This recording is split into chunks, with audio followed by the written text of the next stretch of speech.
여러분들은 어떤 신앙생활의 목표를 가지고 계십니까? 신앙생활의 목표는 성공하거나 복을 받기 위한 것이 아닙니다. 신앙생활의 참된 목표는 하나님의 뜻을 분별하고 그 뜻에 순종하고 헌신하는 것입니다. 우리 주 예수 그리스도께서 그렇게 사셨고, 그리스도인이란 말의 의미가 그리스도의 사람으로서 그리스도께서 하신 것처럼, 그리스도께서 사신 것처럼, 그리스도께서 말씀하신 것처럼 하는 사람이라는 의미입니다. 마태복음 16장 24절에서 예수님이 제자들에게 말씀하셨습니다. 너희 중에 누구든지 나를 따라오려거든 자기 십자가를 지고 날마다 자기를 부인하고 나를 좇을 것이니라 라고 하면서 그리스도인의 삶의 목적과 신앙생활의 삶의 목적을 분명하게 가르쳐 주셨습니다. 사도 바울도 골로새서 1장 24절 말씀에서 이렇게 말합니다. 나는 이제 너희를 위하여 받는 괴로움을 기뻐하고 그리스도의 남은 고난을 그의 몸된 교회를 위하여 내 육체에 채우노라 라고 말했습니다.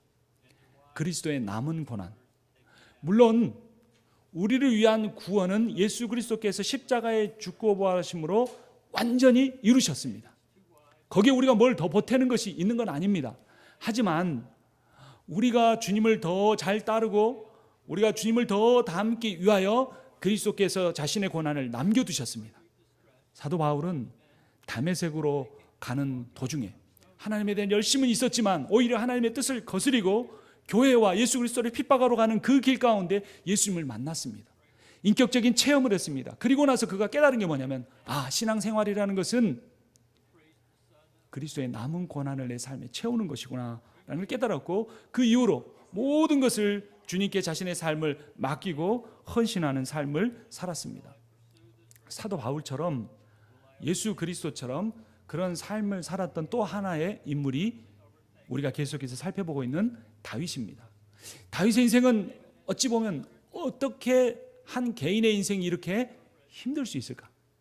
어떻게 이렇게 수많은 고난들이 있을까라는 안타까움을 갖게 만듭니다. 여러분, 지난주에 우리가 말씀을 어떤 내용을 살펴봤습니까? 우연이 아닌 필연.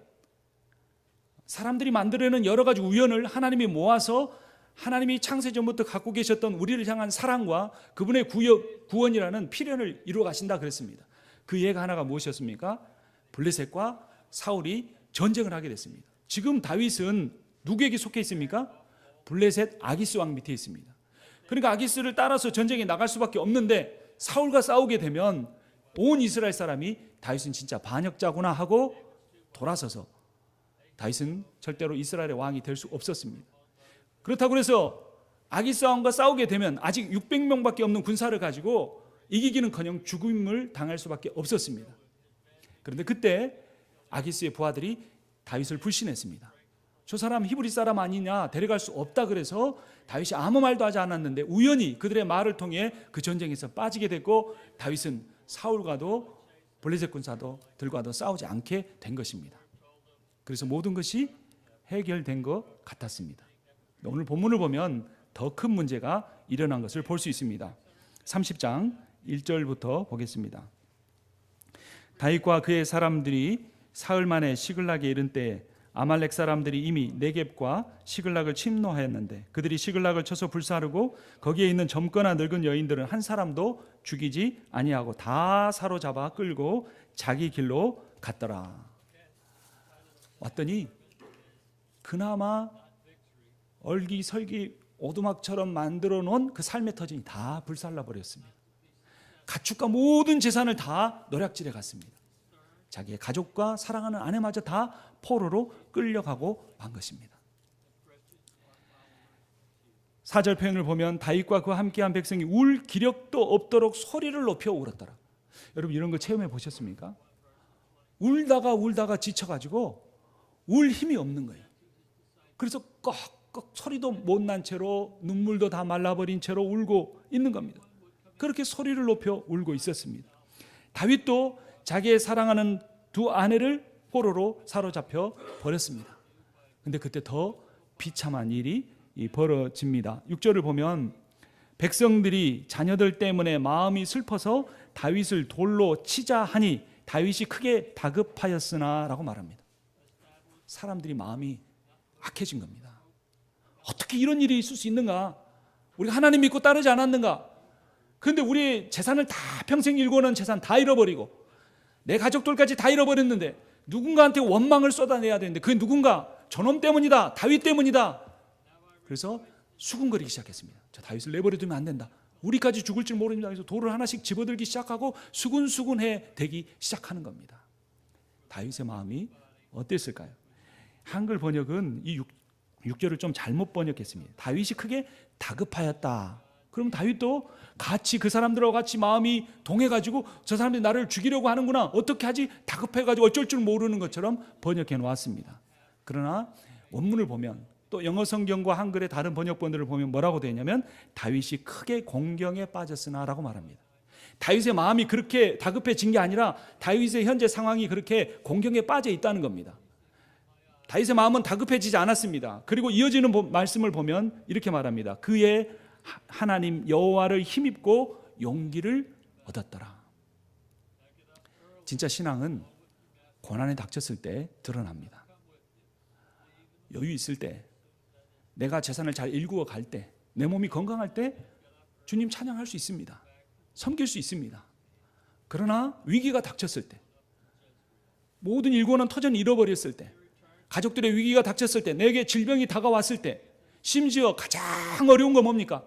그래도 생사고락을 같이 한 사람들인데 그들이 저놈 때문이다라고 죽이려고 할 때, 그때 우리의 신앙 그 본질이, 바닥이 드러나게 되는 겁니다. 근데 다윗은 어떻게 했습니까? 하나님 여호와를 힘입고 용기를 얻었더라. 용기가, 진정한 용기가, 진정한 신앙의 용기가 어디서 나옵니까? 여호와 하나님을 힘입을 때만 나오는 겁니다. 왜 세상이 두려울까요? 진짜 하나님 믿는 것 같지만 전심을 다해서 하나님만 믿지 못하는 겁니다. 그래서 보험도 들어놓고 연금도 쌓아놓고 집도 사놓고 한 채 사면 두 채 사놓으면 더 좋으니까 두 채 사고 그렇게 삶을 살아가면서 또 한편으로는 하나님도 믿고 하는 겁니다. 그러니까 전심으로 하나님을 의뢰하지 못하기 때문에 내가 처음 이민 왔을 때 그 소원이 성취되어 가고 꿈들이 이루어져 가지만 뭔가 더 불안하고 뭔가 더 허전하고 뭔가 예배를 드려도 뭔가 개운치 않는 그러한 느낌 우리 삶에서 갖는 겁니다. 그런데 다 잃은 자 같고 실패하는 자 같고 병든 자 같고 모르는 자 같지만 그 상황 가운데 내가 정말로 의지할 분이 하나님밖에 없을 때 하나님을 향하여 내 마음을 열기 시작할 때 진정한 역사가 일어나는 것입니다. 다윗이 이런 공격을 받은 원인은 사실 다윗에게 있었습니다. 다윗이 블레셋의 아기스 왕 밑으로 들어갔죠. 그리고 블레셋 아기스 왕의 환심을 얻기 위하여 이스라엘 적이기도 하지만 블레셋의 적이기도 한 아말렉을 쳐들어갔습니다. 그리고 그 아말렉으로 쳐들어가서 그 모든 것을 다 없애버렸습니다. 사무엘상 27장 9절을 보면 다윗이 그 땅을 쳐서 남녀를 살려두지 아니하고 양과 소와 나귀와 낙타와 의복을 빼앗아 가지고 돌아와 아기스에게 이르매. 그러니까 다윗의 전략은 뭐였냐면 아기스의 환심도 사면서 하나님의 백성인 이스라엘을 괴롭힌 아말렉을 친 겁니다. 일석이조죠. 그리고 아말렉을 친 것은 이전에 하나님이 하신 명령이었습니다. 신명기 25장 17절부터 보면 너희는 애굽에서 나오는 길에 아말렉이 내게 행한 일을 기억하라. 곧 그들이 너를 길에서 만나 네가 피곤할 때 내 뒤에 떨어진 약한 자들을 쳤고 하나님을 두려워하지 아니하였느니라. 그래서 그들의 씨를 남겨두지 말라 했습니다. 그런데 사울은 어떻게 했습니까? 많이 없앴지만 좋은 것은 남겨서 자기들이 취했습니다. 그런데 다윗은 하나님의 명령에 절대적으로 순종해서 아말렉을 공격했고 아말렉에 있는 여러 성읍 중에 하나를 완전히 진멸시켜버린 겁니다. 아말렉이 때를 기다리다가 이제 다윗이 군사들을 다 이끌고 블레셋 아기스와 함께 사울과 싸우러 가는 장면을 보고 그 틈을 타서 사흘길이나 떨어졌으니까 와서 다 쓸어가 버린 겁니다. 사실 다윗의 잘못이 아니죠. 하나님 명령에 순종한 것이죠. 그런데 다윗에게는 이러한 일들이 절대절명의 위기로 다가온 것입니다. 이런 다윗의 모습을 보면서 우리도 크리스찬으로서 이 세상에 살면서 이 세상에 대해서 어떻게 해야 될까 생각할 수 있습니다. 승리주의라는 그러한 기독교 사상이 하나 있습니다. 그러니까 지금 다윗이 아말렉을 진멸했던 것처럼 그것을 문자적으로 끌고 와서 오늘날 우리도 기독교도 무력을 사용해서라도 타종교를 없애고 세상에서 하나님 믿는 사람들이 이 하나님의 통치를 이루어야 한다라는 것이 승리주의입니다. 승리주의는 다른 종교나 세상에 대해 전투적이고 정복적인 자세를 취합니다. 그 세상을 정복의 대상으로만 보기 때문에 세상과 갈등을 자주 겪습니다. 이거 대표적인 예가 중세 십자군 전쟁입니다. 십자군 전쟁에 징집된 많은 사람들이 지나가는 나라보다 다 초토화됐습니다. 이슬람도 초토화됐지만 많은 그런 무고한 사람들까지 힘들게 만든 전쟁이었습니다. 미국의 근본주의 우파 집단들이 추구하는 기독교 국가주의이기도 합니다. 바로 며칠 전에 이 버지니아 여기서 한 3시간 거리 샬롯스빌에서 어떤 일이 일어났습니까? 거기에 로버트 리 장군, 남부 연합군의 총사령관이었던 로버트 리 장군의 동상이 있었는데 그것을 그 지역 커미티에서 허물기로 결정한 겁니다. 그러니까 미국 전역에 흩어져 있던 이 근본주의, 이 승리주의의 사고를 갖고 있는 사람들이 거기에 집회를 하기 시작했고 그 사람들이 폭동을 일으켜서 그 사람들의 집회에 반대하는 평화적인 집회를 하는 흑인들과 그런 소수민족과 다른 백인들을 향하여 차를 돌진해서 사람들이 죽고 많이 다쳤습니다. 최근에 이런 일이 없을 정도로 무시무시한 폭동이 일어난 겁니다. 그들의 사고는 그런 겁니다. 하나님을 믿는 이 교회가 세상을 정복해야 한다. 그런데 그런 사고를 갖고 있는 사람 생각은 더 잘못돼서 백인이 하나님께 선택받은 민족이다. 그 외에는 다 가짜다. 이 땅의 주인 우리다라고 말하는 겁니다. 마치 유대인만이 구원받은 민족이라고 생각하고 착각하고 살았던 그 이스라엘의 역사와 같은 것입니다. 이 승리주의는 잘못된 것입니다. 두 번째, 기독교적 현실주의라는 게 있습니다. 어떤 거냐면 정반대입니다. 선행해봐야 소용없다. 전도해봐야 소용없다. 세상은 악하다. 그렇게 해봤자 이 세상은 안 바뀐다라고 하는 겁니다. 그래서 두 가지 반응이 나옵니다. 하나는 세상으로부터 도피해서 우리끼리만 살자 이렇게 하는 겁니다. 하나는 세상하고 타협합니다. 그래서 믿는다고 하면서 주일날 예배 드리는 것 외에는 세상에 안 믿는 사람하고 다를 것이 하나도 없습니다. 법을 어기고 불법적인 이득을 취하고 또 어떤 그 거짓말을 하고 어떤 그런 어떤 뒤에서 다른 사람 험담을 하고 이런 모든 일들을 세상 사람들과 다를 것이 없이 하는 이것 역시 잘못된 기독교적 현실주의의 모습입니다. 마지막 세 번째로 우리가 추구할 수 있는 것, 이것도 완전한 모델은 아니지만 성경적 현실주의라는 것이 있습니다. 맞다. 세상은 악해서 변화되지 않는다. 하지만 주님은 교회에게 명령하시기를 교회가 빛과 소금이 되라고 했다. 그러므로 우리는 이 악한 세상과 대조가 되는, 너무나 뚜렷하게 대조가 되는 빛과 소금의 공동체를 만들어야 한다. 우리 이 공동체는 세상도 섬기고 사랑하고 또 복음을 증거해야 한다. 그 결과는 오직 하나님께서 알아서 하실 것이므로 우리가 할 본분만 다하면 된다라는 겁니다. 그들은 전쟁을 반대하고 평화를 추구합니다. 그러면 다윗의 모습은 어떻게 된 걸까요? 아말렉을 다 진멸시켜버린 하나님의 명령. 근데 그것은 분명한 것은 다윗이 개인적인 생각을 따라 한 것이 아닙니다. 자기 욕심을 채우기 위해서 한 것이 아닙니다. 그 아말렉이 하나님의 백성들을 괴롭혀왔고 하나님을 두려워하지 않았기 때문에 모든 가나안 지역의 민족들에게 본보기로 삼기 위해서 하나님 명령하셨기 때문에 그렇게 한 것입니다.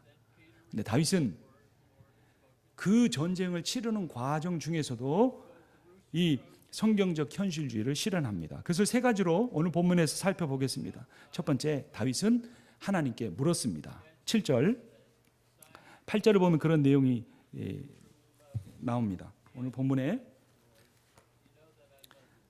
7절입니다. 다윗이 아히멜렉의 아들 제사장 아비아달에게 이르되 원하건대 에봇을 내게로 가져오라. 아비아달이 에봇을 다윗에게로 가져가매 다윗이 여호와께 묻자와 이르되 내가 이 군대를 추격하면 따라잡겠나이까 하니 여호와께서 그에게 대답하시되 그를 쫓아가라. 내가 반드시 따라 잡고 도로 찾으리라. 저 같으면 이렇게 했을 것 같아요. 둘 중에 하나. 묻지 않고 이제 하나님은 없다. 내가 할 만큼 순종했고 내가 따를 만큼 따랐다 하면서 이를 갈면서 칼을 들고 쫓아갔을 겁니다. 아니면 하나님은 없다. 나 다 포기하고 나 혼자 살겠다. 이렇게 내려놓았을 겁니다. 근데 다윗은 어떻게 합니까? 그를 쫓아가야 할지 머물러야 할지 자기를 돌로 치려고 하는 군중들에 휩싸여서 있는 상황 속에서 하나님께 먼저 묻고 있습니다. 우리의 힘든 인생을 생각해 보면 그런 마음이 들 때가 있죠. 하나님 도대체 언제까지입니까? 언제까지 내가 이렇게 고통을 당해야 합니까? 하나님, 내가 하나님 앞에 헌신하지 않았습니까? 하나님, 제가 하나님 앞에 순종하지 않았습니까? 저도 드릴 만큼 드렸고 따를 만큼 따랐는데 저에게 처해 있는 현실은 무엇입니까? 라고 하면서 하나님을 원망하고 하나님을 대적하고 하나님이 원하시는 방향과 더 거슬러 가기를 원한, 다윗이 당한 고난의 100분의 1만큼 저에게 주어졌더라도 저는 그렇게 했을 겁니다. 하지만 다윗은 하나님께 물었습니다. 그리고 자기를 돌로 치려 하는 사람들에게 리더로서의 바른 모습을 보여주었습니다. 여러분, 리더는 따르는 사람을 사랑하고 이해하고 앞에서 이끄는 사람입니다. 명령하는 사람이 아닙니다. 여러분, 그리고 고난을 당했을 때 강한 자가 참는 것이 아닙니다. 참는 자가 강한 사람입니다. 평소에 강한 것처럼 보이는데 위기가 닥치면 다 무너집니다. 약해 보이지만 끝까지 견디는 사람이 강한 사람입니다. 강한 자가 견디는 것이 아니고 끝까지 견디는 사람이 강한 사람입니다.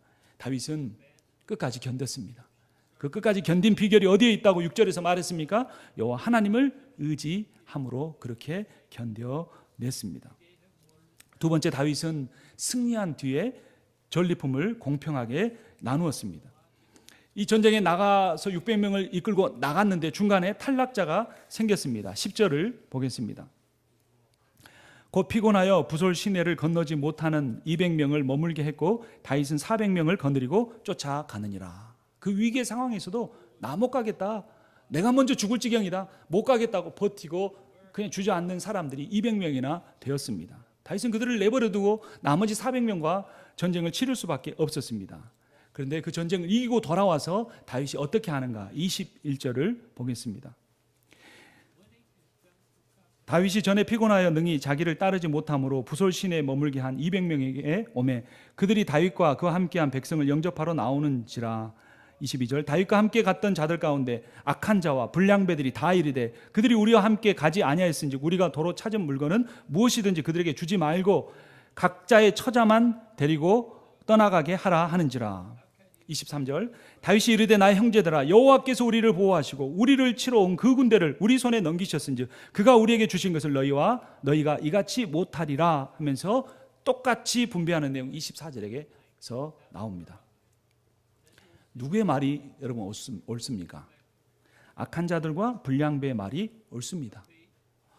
그것이 공평하지 않습니까?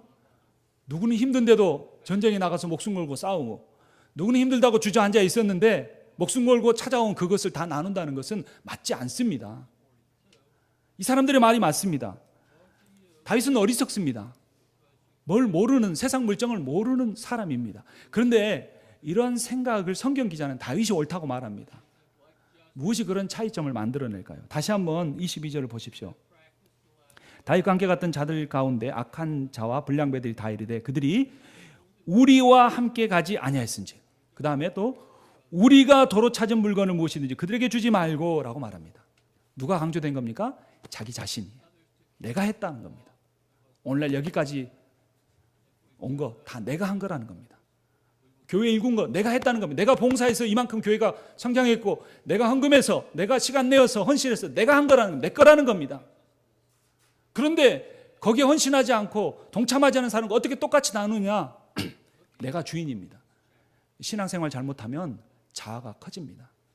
자기가 한 걸로 생각하고 주인 노릇하려고 합니다. 그런데 다윗은 뭐라고 말합니까? 23절에 다윗이 이르되 나의 형제들아, 여호와께서 우리를 보호하시고 우리를 치러 온 그 군대를 우리 손에서 넘기셨은즉 그가, 여호와가 우리에게 주신 것을 너희가 이같이 못하리라.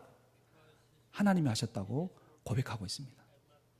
여러분, 이미 나서 오늘날 여기까지 오른 것 내가 했습니까? 우리 주님이 하셨습니까?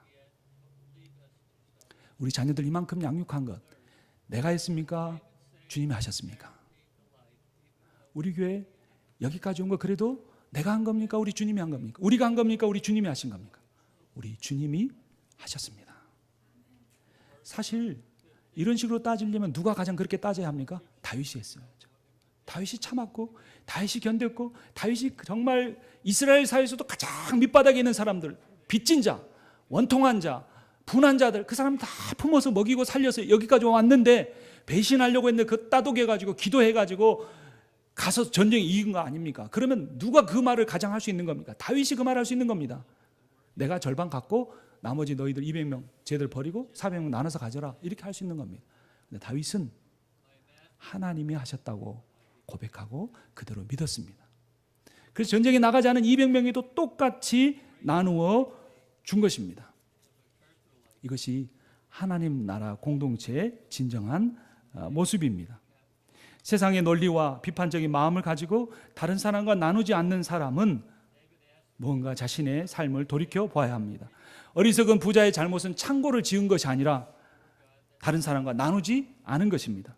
나발의 문제도 인색함이었습니다. 그 결과는 하나님의 심판과 죽음이었습니다. 여러분, 오늘 설교의 제목이 승리가 아닌 사랑입니다. 승리는 경쟁을 통해 이루어집니다. 근데 대부분의 사람들이 경쟁을 다른 사람과 하려고 합니다. 근데 여러분, 정말 승리하기로 원하시면 자기 자신과 경쟁하십시오. 자기 자신이 자기 인생의 가장 큰 대적인 것을 우리가 깨달아야 합니다. 내 자아가, 내 가정이, 나의 교회가 하나님 앞에 헌신되는데 가장 큰 걸림돌인 겁니다. 그 자아를 내려놓을 때 자의 욕심과 자의 상처와 자의 모든 아픔들을 내려놓고 그리스도 안에서 그리스도와 함께 십자가에 못 박혀 죽은 것을 경험할 때에만 하나님이 하시는 역사가 보이기 시작하고, 그 모든 일의 과정 중에 내가 너무나 수고하고 헌신하고 노력했지만 주님이 하셨다는 진정한 신앙의 고백을 할 수 있게 되는 것입니다. 다른 사람을 자주 비판하는 사람은 자신에게 관대한 경우가 참 많습니다. 다른 사람한테는 철저하게 따지는데 자기가 그에 해당되면 대충 넘어가고도 가는 겁니다. 자기 눈에 들보는 보지 못하고 타인의 티만 보기 때문입니다. 예수님이 누가복음 6장 42절에서 이렇게 말씀하셨습니다. 너는 네 눈 속에 있는 들보를 보지 못하면서 어찌하여 형제에게 말하기를 형제여 나로 내 눈 속에 있는 티를 빼게 하라 할 수 있느냐. 외식하는 자여 먼저 네 눈 속에 들보를 빼라. 그 후에야 내가 밝히 보고 형제의 눈 속에 있는 티를 빼리라 라고 말합니다. 경쟁과 비판은 자신에게 하고 사랑은 타인에게 해야 합니다. 바리새인은 사랑은 없고 승리만을 추구하는 사람들이었습니다. 그러한 이들을 향하여 예수님은 누가복음 11장 42절에서 이렇게 말씀하십니다. 화 있을진저 너희 바리새인이여 너희가 박하와 운양과 모든 채소의 11조는 드리되 공의와 하나님께 대한 사랑은 버리는 도다. 그러나 이것도 행하고 저것도 버리지 말아야 할지니라. 바리새인에게 없는 것, 하나님에 대한 사랑이 없었습니다. 만약 저에게 사람을 향한 사랑이 없다면 그것은 하나님께 대한 사랑이 없다는 증거요, 열매입니다.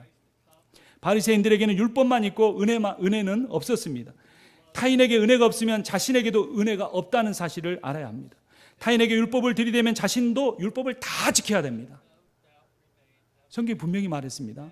다른 사람이 율법 지키지 못한 거 한 가지로 지적하면 나는 성경에 말한 율법을 다 지켜야 구원받습니다. 내가 다른 사람을 판단하면 나도 다른 사람의 판단을 받는다는 사실을 기억해야 합니다. 우리 주님은 죄인인 우리를 판단하지 않으셨습니다. 죄 지은 것 세지 않으셨습니다. 그분은 자신의 희생과 죽음을 통해 얻은 십자가의 의를 우리에게 공평하게 나누어 주셨습니다. 로마서 3장 24절 25절을 보면 그리스도 예수 안에 있는 속량으로 말미암아 하나님의 은혜로 값없이 의롭다 하심을 얻은 자 되었느니라. 이 예수를 하나님이 그의 피로써 믿음으로 말미암은 화목제물로 세우셨나니 이는 하나님께서 길이 참으시는 중에 전에 지은 죄를 간과하심으로 자기의 의로우심을 나타내려 하셨느니라. 우리의 죄를 간과해 주셨어요. 못 본 척. 그리고 자기가 그 죄값을 치르셨어요. 우리는 하나님의 원수요 대적이었습니다. 그리스도께서 우리를 위하여 죽으심으로 그런데 하나님의 원수, 하나님의 대적이 우리가 구원을 받았습니다. 로마서 5장 10절을 보면 곧 우리가 원수 되었을 때 그의 아들의 죽으심으로 말미암아 하나님과 화목하게 되었은즉 화목하게 된 자로서는 더욱 그의 살아나심으로 말미암아 구원을 얻으리로다라고 말합니다. 내가 주님의 원수였습니다. 아니면 지금도 주님의 원수로 살고 있는지도 모르겠습니다. 말씀에 순종하기보다 헌신하려고 하기보다 계산하고 판단이 먼저 앞서는 주님의 원수로 살아가는 시간들이 있습니다. 그런데 주님은 과거에 내가 지은 죄만 아니라 미래의 죄까지 다 미리 아시고 그렇기 때문에 그 모든 것을 자기가 품고 십자가에서 죽으셨습니다. 그러므로 이 구원은 영원한 것입니다. 그 구원의 0.0001%도 그 의가 나에게 있지 않고 나를 너무나 나보다 더 잘 아시고 나를 위해 십자가에 주신 그리스도께서 감당하신 거기 때문에 이 구원은 영원한 것입니다. 이사야 45장 17절에 이렇게 말합니다. 이스라엘은 여호와께 구원을 받아 영원한 구원을 얻으리니 너희가 영원히 부끄러움을 당하거나 욕을 받지 아니하리로다. 히브리서 5장 9절은 이렇게 말합니다. 그가 아들이시면서도 받으신 고난으로 순종함을 배워서 온전하게 되셨은즉 자기에게 순종하는 모든 자에게 영원한 구원의 구원이 되셨다라고 선포하고 있습니다. 구원은 우리의 의가 아닌 그리스도의 의로 말미암아 얻었지만 구원받은 이후에는 순종해야 합니다. 헌신해야 합니다. 문제는 내 밖에 있는 어떤 환경에 있지 않습니다. 물론 그것을 통해 오지만 또 사단 마귀에 있지 않습니다. 그것을 통해 오지만 여러분 사단 마귀는 하나님의 눈꺼풀 하나만 딱 움직이면 끝장이 나는 존재입니다. 문제는 뭐냐면 내가 하나님이 원하시는 길과 사탄이 원하는 길 가운데 사탄이 원하는 길을 선택하기 때문에 문제인 겁니다. 사탄이 힘이 있어서 나를 짓눌러가지고 꼼짝도 못하게 밤에 자는데 가위에 눌리면 의식은 있는데 몸이 못 움직이잖아요. 얼마나 괴롭습니까? 그런 것처럼 마치 마귀가 나를 꽉 붙잡고 있어 못하고 있는 것처럼 착각하지 마십시오. 내 자아가 하나님이 원하시는 길을 알면서 그것이 헌신이고 순종이고 희생이고 겸손이고 나누는 것이고 베푸는 거기 때문에 그 길을 택하지 않는 겁니다. 그리고 사탄의 길을 택하는 겁니다. 우리 안에 성령이 계시는 걸 믿습니까? 우리 안에 성령이 있으면 내 의지를 가지고 주님하고 주님 길 선택하고 주님 길 따라가면 사탄 마귀는 꼼짝도 못합니다. 그 핑계를 그 외적인 것에 두면 안 됩니다. 내가 선택해놓고 그것이 나를 힘들게 한다고 해서는 안 되는 것입니다. 승리주의의 종교는 복음이 아닙니다. 기독교는 사랑의 종교입니다. 요한복음 13장 34절 35절을 보면 예수님께서 십자가를 지시기 바로 며칠 전 이렇게 말씀하셨습니다. 새 계명을 너희에게 주노니 너희가 서로 사랑하라. 내가 너희를 사랑한 것 같이 너희도 서로 사랑하라. 너희가 서로 사랑하면 이로써 모든 사람이 너희가 내 제자인 줄 알리라 라고 말씀하셨습니다. 성공이 아닌 사랑입니다. 그것이 개인 그리스도인이 추구해야 할 일이고 우리 제일 한인 장로교회가 추구해야 할 일입니다. 왜냐하면 하나님이 사랑이기 때문입니다. 요한일서 4장 16절에 이렇게 말합니다. 하나님이 우리를 사랑하시는 사랑을 우리가 알고 믿었노니 하나님은 사랑이시라. 사랑 안에 거하는 자는 하나님 안에 거하고 하나님도 그의 안에 거하시느니라. 여러분, 지난 시간에 가라지와 곡식 비유를 했습니다. 가라지와 곡식의 차이가 무엇일까요? 하나님을 선택하지 않고 세상을 쫓아 사는 사람과의 차이는 뭘까요? 이 세상을 쫓아 사는 사람도 모든 것을 다 할 수 있습니다. 모든 것을 다 흉내낼 수 있습니다. 저처럼 설교할 수도 있고요. 기도를 감동 있게 할 수도 있고요. 찬양을 정말 눈물을 흘리면서 할 수도 있고요. 교회를 쓸고 닦고 다 할 수 있습니다. 근데 그가 흉내내지 못하는 게 있는데 영혼에 대한 사랑입니다. 하나님께 붙잡힌 사람은 다른 것에는 좀 부족할 수 있지만 그의 마음속에 없어지지 않는 게 있는데 그것은 바로 영혼에 대한 사랑입니다. 아무리 못된 사람도 아무리 부족한 사람도 보면 불쌍히 여기고 어떻게 하면 도와줄까? 어떻게 하면 내가 그 사람을 세울 수 있을까? 어떻게 하면 그 사람이 예수님 만나게 해줄 수 있을까를 생각하지 세상적인 기준으로 판단하거나 정죄하려고 하지 않게 되는 것입니다. 여러분, 그리스도인은 경쟁을 통해 고지를 점령하는 사람들이 아닙니다. 여러분, 이번에 새 학기가 되어서 유학생들 이곳에 왔는데 한국에서 그래도 미국까지 유학 올 정도면 공부도 잘하시는 거고 부모님도 상당히 능력이 있으신 분들입니다. 근데 여러분들이 유학 온 그 목표가 내가 세상에서 남보다 더 높은 자리에 오르기 위해서라면 우리의 목적이 달라져야 합니다. 저는 미국 땅에 와서 여러 가지 걸 배웠는데 미국 사람들의 근본 정신이 특히 미국 사회에서 리더들이 한결같이 나타나는 특징이 있습니다. 그 사람들은 다른 사람을 섬깁니다. 형식적으로 하지 않습니다. 장관급, 의원급, 대통령이나 이런 사회 리더들, 심지어 기업의 CEO들도 섬기려는 자세가 밑바탕에서 있기 때문에 그 사람들이 성공합니다. 미국에 유학을 왔으면 그런 것을 배워야 합니다. 점수나 따고 졸업장 따서 가도 한국 사회에 설 자리가 많지 않은 시대라고 들었습니다. 그러나 삶의 목표가 달라지고 비전이 달라지고 섬기는 자가 되면 여기서 참된 그리스도인으로 변화돼서 가면 하나님이 그 사람을 반드시 위대하게 사용해 주실 것입니다. 기독교회는 경쟁을 통해 고지를 점령하는 사람들이 아니라 수고와 섬김을 통해 사랑의 무릎을 꿇는 사람들입니다. 율법의 정신이 사랑입니다. 온 율법은 내 이웃 사랑하기를 내 자신과 같이 하라 하신 한 말씀에 이루어졌다라고 말합니다. 사랑하면 모든 율법을 다 이룬 것입니다. 그럼 모든 율법을 다 지킨 것처럼 보여도 사랑이 없으면 아무것도 아닙니다. 그리스도께서 사랑의 십자가를 지심으로써 율법을 완성하셨습니다. 그러므로 다른 사람을 사랑하는 사람, 온 율법을 이루었습니다. 피차 사랑의 빛 외에는 아무에게든지 아무 빛도 지지 말라. 남을 사랑하는 자는 율법을 다 이루었느니라. 여러분, 하나님이 어떤 분이시라고요? 한 단어로 하나님은 사랑이십니다. 하나님은 내가 제사나 헌금이나 금식 기도를 통해 달래하는, 지극정성으로 달래하는 비인격적 존재나 초자연적 존재가 아닙니다. 그런 힘이라면 내가 정성을 막 들여서 새벽에 치성을 들여가지고 살려주십시오, 복을 주십시오 빌어야 움직이는 뭔가 그런 것 같지만 하나님은 그런 분이 아니십니다. 하나님은 우리가 구하기 전부터 우리의 필요를 알고 계시는 분이십니다. 그는 인격적이시고 인자와 자비가 풍성하신 분이십니다. 그분은 우리가 고통당할 때 우리보다 더 마음 아파하시며 눈물 흘리시는, 우리 세상의 온 우주의 어떤 존재보다 더 존귀하게 여기시는 그러한 사랑의 하나님이십니다. 그 하나님을 여러분들도 사랑하게 되고 그 하나님을 붙들고, 비록 내 현실의 삶은 너무나 아프고 힘들고 가난하고 고통스러울지 모르지만 그것이 하나님이 나를 사랑하시는 증거로 깨닫고 그 하나님의 사랑을 신뢰하시고 그 하나님의 사랑을 실천하려고 작은 것부터 애쓰시는 여러분과 제가 되기를 주님의 이름으로 축원합니다. 하나님 아버지, 주님의 은혜를 감사합니다. 요즘 시대는 목회자들조차도 사랑보다는 성공을 추구하는 시대. 하나님, 저 역시 별로 다를 것 없는데 하나님의 말씀을 감히 증거했습니다. 하나님, 저를 먼저 불쌍히 여겨주시고 승리가 아닌 사랑을 추구하는 목회자가 되게 하여 주시옵소서. 우리 제일 한인 장로교회 성도분들, 아버지 하나님, 우리가 서로 부족하고 연약한 모습이 있지만 서로를 내가 그의 빈자리를 채워줌으로써, 그의 부족함을 내가 채워줌으로써 서로 사랑하는 아름다운 공동체가 되게 하여 주시옵소서. 우리 교회를 통하여 이 지역사회가 그런 지역사회로 변화될 수 있도록 주님 역사하여 주시옵소서. 이 말씀 주신 주님께서 우리에게 그런 은혜를 베풀어 주실 것을 믿사오며 우리 주 예수 그리스도의 이름으로 기도합니다. 아멘.